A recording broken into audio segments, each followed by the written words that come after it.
Driver কে? জি আমি madam, বলেন। এত ছোট বয়সে কি কেউ ড্রাইভার হওয়া সম্ভব? ম্যাডাম, গরিব ঘরে জন্ম আমার, নুন আনতে পান্তা ফুরাই।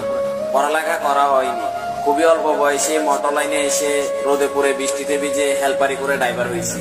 আর পেটে খিদা থাকলে সবই সম্ভব। আচ্ছা, তোমার কে কে আছে? সবাই আছে ম্যাডাম, মা বাবা ভাই বোন সবাই আছে। তোমার জীবনে কি কেউ আছে? না, একজন ছিল, সে চলে গেছে। কেন? প্রথম দোষ, পেশায় আমি ড্রাইভার।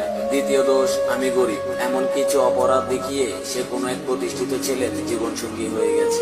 আর কাউকে কি আনোনি লাইফে? ড্রাইভার নামের জ্যান্ত লাশগুলোর কি আবার লাইফ থাকে?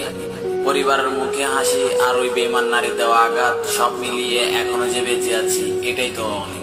যাই হোক, আপনি কি, আপনি এত প্রশ্ন করতেছেন কেন? কেউ না, তবে কেউ হতে চাই, যদি একটু সুযোগ দেন। ড্রাইভারদের কষ্টের কথা শুনে হয়তো বা মায়া লাগতে পারে, কিন্তু কেউ কখনো তাদেরকে মন থেকে ভালোবাসতে পারে না। আমি বাসবো।